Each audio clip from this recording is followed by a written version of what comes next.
She had come of age at a school as a school teacher when teachers wore dresses and sensible low-heeled shoes to the classroom, when students sat in straight rows at their own desks and called her Mrs., even though she was not married.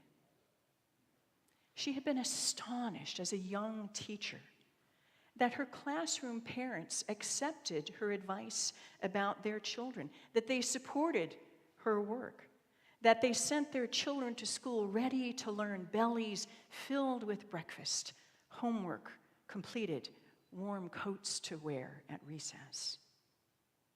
Her students in those days made her homemade, almost inedible gifts at Christmas, and she cherished them all. And the biggest fight in her classroom was who got to clap the erasers at the end of the day.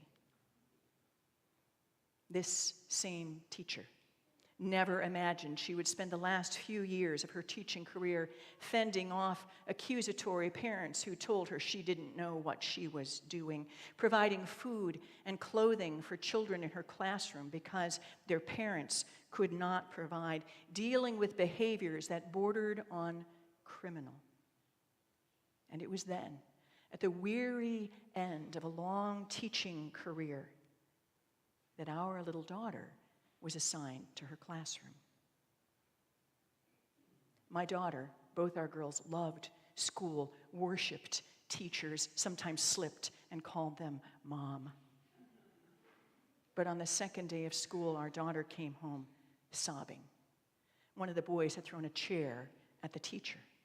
The teacher had run crying out of the room, and the principal had had to come in and calm things down. After school, another parent was standing outside the classroom, ready to yell at the teacher. My daughter was afraid of third grade. But we wanted her to be strong, to learn to deal with adversity, so we encouraged her to wait, to let everyone settle into a routine. But it never got better. We have always supported our children's schools, their school teachers and administrators, but this was too much. We shouldn't have to worry about our daughter's safety in elementary school. So for the first time in our lives, and with enormous angst, we made an appointment to see the principal to ask for a change of teacher. The principal was wonderful and not surprised. She listened patiently, she asked helpful questions, and then she said, "You're right. I agree with you. Your daughter does not belong in that classroom. We will move her to another. But please be kind when you speak about her teacher. She is facing challenges I cannot share with you. I worry about her as well." The word that best describes that moment in the principal's office, what were we doing there? It's called intercession. Intercession. Us for our daughter, and the principal for her teacher. What does it mean to intercede? To intercede means that you take your influence and use it on behalf of someone who has none. Parents for children, administrators for teachers, the rich for the poor. In fact, our weekly prayers are called intercessions. As weekly, we bring the needs of the world before God. We interceded for our daughter who did not have the tools to advocate for herself. And because we could not have known the teacher's story, the principal interceded for her, urging us to kindness and patience for battles we could not know. Today's gospel seems at first reading an odd pairing random stories about Jesus doing yet more amazing things, which he seems to do on a daily basis. The first story takes place on the north shore of Lake Galilee, a place much like where we live, where a distraught mother threw herself at Jesus' feet on behalf of her demon-possessed daughter. The woman's address tells us, physical address, tells us she was wealthy and probably well educated, that she had been able to afford any care that her daughter might need. But the care her daughter needed could not be bought with money. Her daughter needed to be freed, and no amount of education or influence could provide that.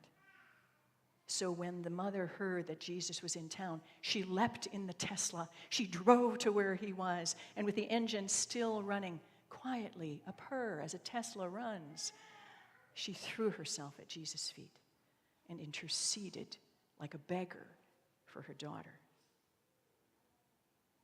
Jesus left that place, and again, the address of the next encounter tells us something important about what's happening. The Decapolis to which he traveled, think about your Latin roots, deca, which means 10, polis, which means city. The Decapolis was a region, a loose coalition of 10 cities in the Galilee that were primarily pagan. They were occupied by Rome. They worshipped the emperor, and they were broadly multicultural. The finest art, food, wine, and lecture series were theirs. And it was there in that cosmopolitan, though pagan community, that nameless friends led a speechless man. The man could not ask for himself. He had not heard of Jesus because he could not hear. He could not ask for help because he could not speak. So like the wealthy Syrophoenician woman before them, these cultured but unbelieving friends humbled themselves before Jesus, not for themselves, but for the sake of one who had no influence and literally no voice.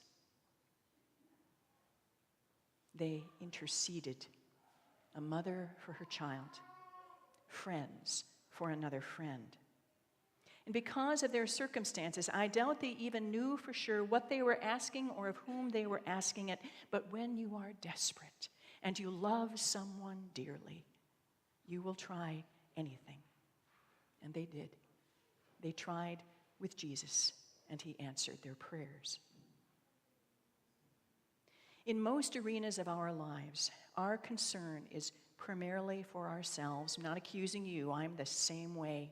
We think about our own professional advancement. We think about our own personal happiness. We think about our own amassed wealth. We think about our own public recognition. We think about our own educational attainment. It is especially true here among us, we who are so privileged to live in the zip codes that we do, in this place where competition for excellence begins even in kindergarten.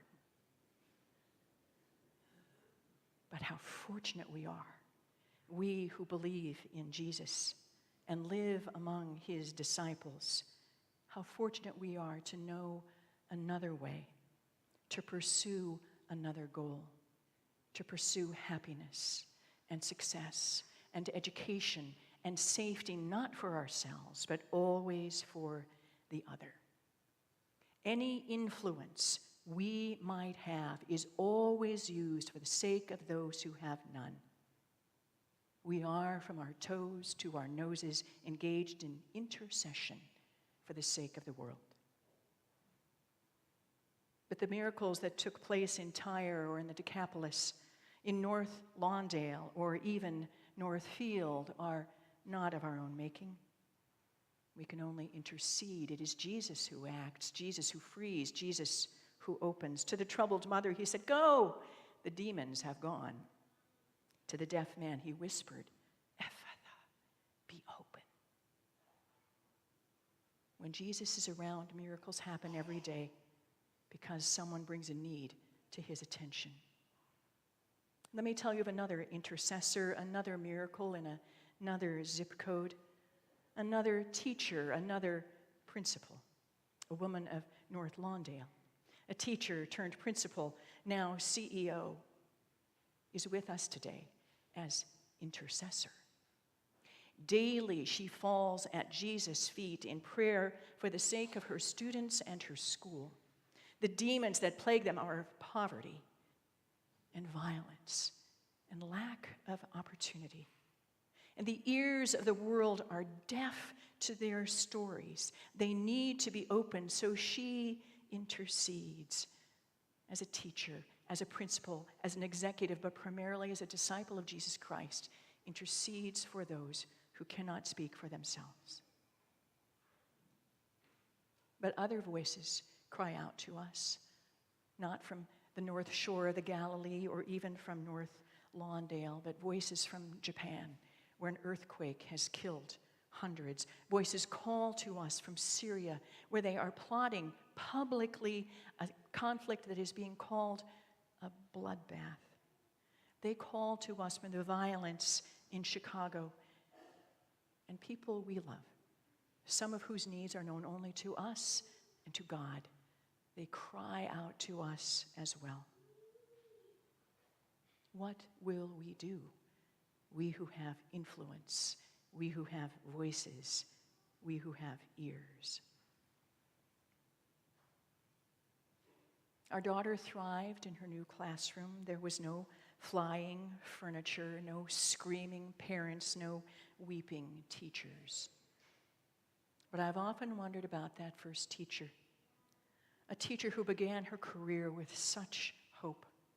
And I am always grateful for that amazing principal whose work was to intercede not only for my daughter, but for someone else's daughter, an older daughter in need of comfort and encouragement.